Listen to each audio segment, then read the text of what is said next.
नमस्कार, मैं कोमल साहू। स्वागत है आप सभी का स्टार रिपब्लिक इंडिया न्यूज में। आज हम मौजूद हैं नगर विकास राज्य मंत्री महेश चंद्र गुप्ता जी के आवास पर, जो कि स्वयं हमारे साथ बैठे हुए हैं। आइए उनसे बात करेंगे आने वाले चुनाव के बारे में और बदायूं में जो भी विकास हुए हैं उनके बारे में। सर, जब से आपकी सरकार आई है, लगभग 5 साल होने वाले हैं बीजेपी सरकार को आए हुए, तो उसमें बदायूं में क्या क्या विकास हुआ? बदायूं में जो बाईपास ऐसे ही छोड़ गए थे, वो जिसपे घासें हो गई थी खाली, वो हमारे सरकार बनते ही खान आज बाईपास इतना अच्छा बन गया, टोटली पूरा काम हुआ।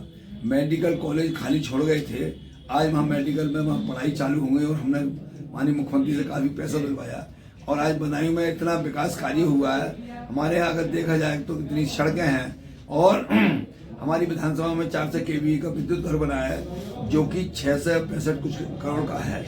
और अगर बदायूं में देखा जाए तो अभी हमने 2,67,00,000 की सोलर लाइट स्वीकृत कराई हैं और कई सड़कें स्वीकृत कराई हैं और उसमें इतने काम हुए हैं। अभी हमने एक शमशान भूमि बनवाई लगभग 42 लाख रुपए की और कह सकते हैं कि बदायूं के अंदर विधानसभा में हमारे बहुत काम हुआ है। सर, जैसा कि आपने बताया कि आपने काफी सड़कें पास करवाई हैं, तो सर अभी तो गड्ढा मुक्त से गड्ढा युक्त है, क्योंकि गड्ढा मुक्त तो हुई नहीं है सड़कें पूरी तरीके से। काम अभी उस पे चल रहा है। इन 5 सालों में अब तक काम क्यों नहीं चल पाया उनका?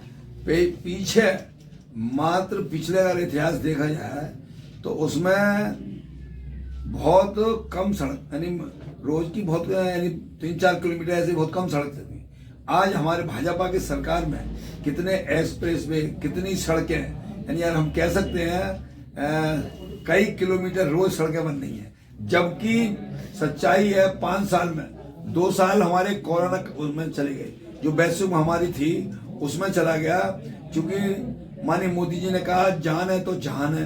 तो इसलिए 3 साल का ही मैं मानता हूँ, 3-3.25 साल के कार्यकाल में इतना काम हुआ आज तक कहीं भी नहीं हुआ।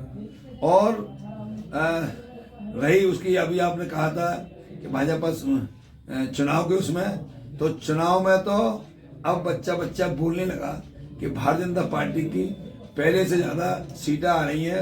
और चूंकि एक बात और भी है, जिस प्रकार से गरीबों को अनाज मिल रहा है, गेहूं भी मिल रहा है, चावल भी मिल रही है, दाल भी मिल रहा है, चीनी भी मिल रही है, तेल भी मिल रहा है और तो और नमक भी मिल रहा है। तो अब इतनी सब चीज मिलने के बाद जनता के मन में ये भाव रहेगा, क्योंकि वो पीछे का कार्यकाल भी देख चुका है। पीछे का कार्यकाल क्या देख चुके हैं कि उस जमाने में जो राशन मिलता था, राशन शुल्क से राशन मिलता था, वो भी मिलता ही नहीं था, वो सब बंदर बाट हो जाता था।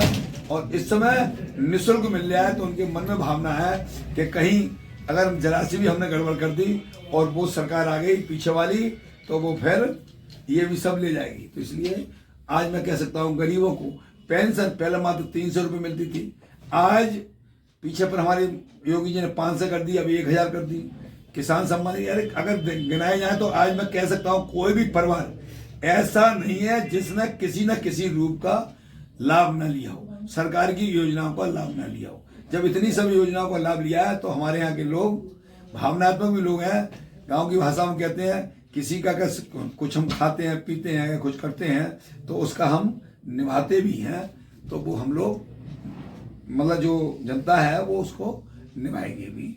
सर, जनता का कहना है, जैसा कि आप बता रहे हैं कि राशन हर घर पहुंच रहा है, हर जनता को पहुंच रहा है, पर जनता का कहना है जो गरीबी रेखा से नीचे लोग हैं, जिनको राशन की जरूरत है, उन लोगों तक राशन पहुंच ही नहीं पा रहा है। जैसा कि आपने बताया कि रिफाइंड जा रही है, चीनी जा रही है, नमक जा रहा है, उन लोगों तक ये चीजें नहीं पहुंच पा रही है। इसके बारे में आप क्या कहेंगे? नहीं, 100% जा रहा है। अब तो इतना सब कुछ है। अगर किसी कोटेदार से अगर शिकायत है तो आप कहीं भी ले सकता है, उसका कार्ड है, अंगूठा लगता है, हर जगह मिल जाता है। कोई तो अभी बारिश का मौसम चल रहा था तो उसमें पानी भराव बहुत था, जल भराव बहुत ही ज्यादा चल रहा था। और उनकी बात तो ले लें, उसके बाद 6 सड़कें पे भी जल भराव बहुत ज्यादा हो रहा है। तो इसके बारे में कोई भी कार्रवाई क्यों नहीं की गई अब तक? नहीं, अभी उस दिन मैं स्वयं गया था और मैंने देखा वहाँ सिटी मजिस्ट्रेट भी, क्योंकि सिटी मजिस्ट्रेट पे ईओ को चार्ज है और भांगे हुई समस्या, वो पुलिया है, पुलिया पर काम स्टार्ट हो गया। सर, बेरोजगारी अभी बहुत ज्यादा बढ़ती जा रही है, इसके बारे में क्या कहेंगे? मैं कह सकता हूं अब तक इतनी भी किसी भी सरकार ने इतनी नौकरी नहीं दी। आज हमारी सरकार ने लगभग 5 लाख नौकरियां दी हैं और सबसे बड़ी बात यह है, खुशी की बात यह है, किसी का भी 1 रुपए का सिक्का उसमें गया नहीं, किसी के साथ बेईमानी नहीं हुई, जिसका 1 नंबर ज्यादा है उसे नंबर मिला, कोई भेदभाव नहीं हुआ। पहले क्या होता था, भेदभाव के पर्ची लिस्ट बनती थी फिर भी फट जाती थी और एक ही क्षेत्र के लोग होते थे, एक समाज के लोग हो जाते थे और उसमें लोग पहले थैले घूमते थे। आज मैं ये कह सकता हूँ गर्व से, बगैर भेदभाव के ये जो नौकरियां मिली हैं। और बेरोजगार की बात यह है कि मैं कह सकता हूँ जो हमारे वो है अपना क्या बोलते हैं कौशल विकास, उसमें और भी इतने रोजगार दिए हैं कि लगभग सबको रोजगार मिले हैं उसमें। सर चलिए, यहाँ पर रोजगार की बात हो गई, बिजली की बात हो गई। बिजली की बात में एक बात और मैं आपसे पूछना चाहूंगी कि बिजली में जो यहाँ पर सुनाई में आई थी, कार्य भी चला था उस चीज पर, जो लाइट्स होंगी, ये जो तार जगह जगह पर खिंचे हुए हैं, इनकी जगह पर अंडरग्राउंड का तार किए जाएंगे, अंडरग्राउंड लाइट की जाएगी, उस पर कार्य चला, परंतु अभी रुकावट कैसे? नहीं अरे बिजली का अब तो उसमें कई हमारे उपकेंद्र तय अभी स्वीकृत हुए हैं। जर्जर जो लाइन है उनका भी बदलने का काम प्रारंभ हो गया। तो मैं कह सकता हूँ और बिजली पहले जैसे ही किसी प्रदेश से इस प्रदेश में आते तो जब अंधेरा दिखता तो कहते उत्तर प्रदेश आ गया। ऐसे ही जब सड़कों के बिल्कुल गड्ढे होते थे तो कहते थे उत्तर प्रदेश आ गया। आज उत्तर प्रदेश कितना उत्तर प्रदेश है, मैं कह सकता हूँ आज हमें इस बात का गर्व है कि हमारे उत्तर प्रदेश में, जैसे उन्होंने कहा नहीं है, सोच ईमानदार तो काम दमदार। जिसकी सोच ईमानदारी की होगी तो उसका काम दमदार होगा, क्योंकि जो ईमानदार व्यक्तित्व होता है उसकी वाणी में दम होता है। तो आज हमारा प्रदेश, जैसे गन्ना पूरे देश में सबसे ज्यादा गन्ना उत्तर प्रदेश में, चीनी सबसे ज्यादा उत्तर प्रदेश में, पेमेंट सबसे ज्यादा उत्तर प्रदेश में, आलू सबसे ज्यादा उत्तर प्रदेश में, गेहूं सबसे ज्यादा उत्तर प्रदेश में, आंवला सबसे ज्यादा उत्तर प्रदेश में, अगर प्रधानमंत्री आवास सबसे ज्यादा उत्तर प्रदेश में, कोरोना के टीका, कोरोना वैक्सीन का जो जांच तो उत्तर प्रदेश में, टीका तो सबसे ज्यादा उत्तर प्रदेश में, कंट्रोल सबसे ज्यादा उत्तर प्रदेश में। तो मैं कह सकता हूँ जहां इतना स्वामानी हो। अच्छा, इससे भी बड़ा गर्व की क्या बात होगी, विश्व के लोग और विश्व में ऑस्ट्रेलिया के सांसद ये कहते हो कि यूपी जैसा मुख्यमंत्री हमारे देश को मिल जाए तो हमारा देश सुधर जाए। इससे बड़ी और क्या हम गर्व की बात नहीं। इससे बड़ा उदाहरण क्या हो सकता है हमारे मुख्यमंत्री जी का जिम्मेदारी का, क्या कि कोरोना वैश्विक महामारी में उनके पिताजी का स्वर्गवास हो गया और जब मीटिंग चल रही थी, कैबिनेट की मीटिंग चल रही थी, उनसे कहा कि आपके पिताजी का स्वर्गवास हो गया, एक क्षण रुके। फिर उन्होंने कहा कि अब मुझे चूंकि चिंता मेरा प्रदेश जिसकी मुझे जिम्मेदारी दी है, और उन्होंने वहां अगर जाए प्रदेश की पूरी व्यवस्था संभाली। दोबारा जो वैश्विक महामारी आई उसमें वो खुद कोरोना संक्रमित रहते हुए और जिलों में जाकर और वो सब व्यवस्था देखी। आज हमारे उत्तर प्रदेश में पूरी कंट्रोल है। तो मैं उन पर ये शब्द कह सकता हूँ, एक शिष्य ने अपने स्वामी जी से कहा, भारत हमारा विश्व गुरु था, भारत हमारा विश्व शिखर पर था, भारत हमारा सोने की चिड़िया था, भारत की बात संसार मानता था, भारत के पीछे संसार चलता था।